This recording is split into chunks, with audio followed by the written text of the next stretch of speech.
Chapter 9. Adventure in the Woods. Koku and Toku lived in the beautiful hillside town of Kantar.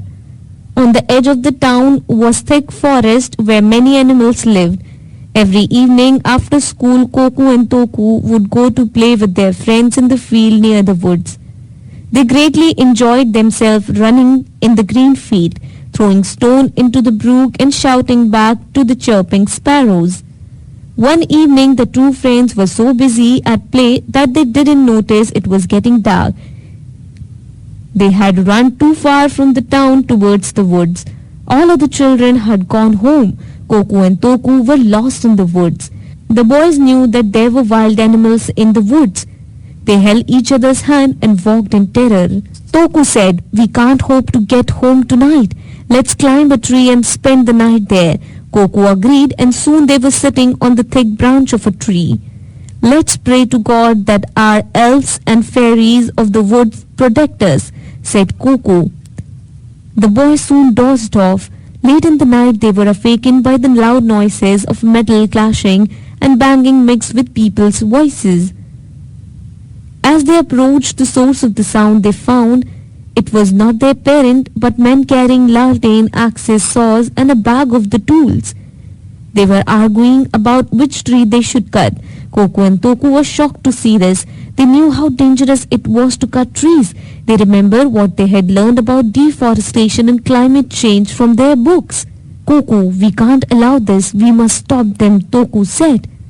"Wait, they look so dangerous. Let's see what they are up to," said Koku. The boys hid behind a bush and observed the man.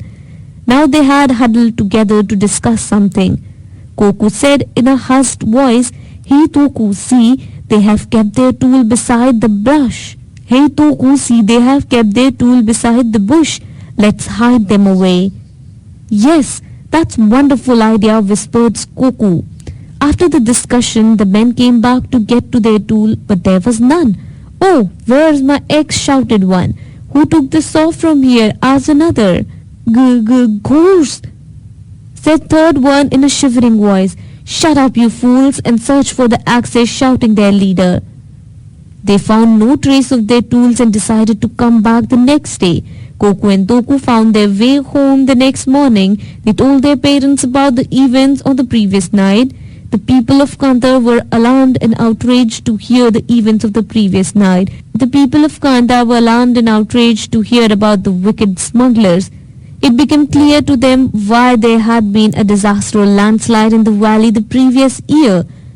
The men came back to the woods with new tools that night, but before they could begin their job, people of the town surrounded them. Many of the people, especially women, were clinging to the trees. They told the woodcutters angrily, "You cannot cut these trees. They belong to all people of the valley. Who are you to say that? We earn our livelihood by selling wood," said one of them. Mr. Narayan, a well-known journalist of Kantar, said, "Do you know what will happen if you cut down trees? These trees keep our air clean, bring rain and keep our hillside beautiful. They also protect the wild animals by giving them a safe place to live.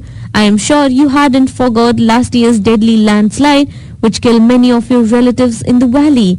The landslide happened because there weren't enough trees on the hilltop to keep the soil together. It is easy to cut a tree, but have you ever thought of how many years it takes for a tree to grow?" The next evening, when Koku and Toku ran into the woods to play, they were taken aback by what they saw.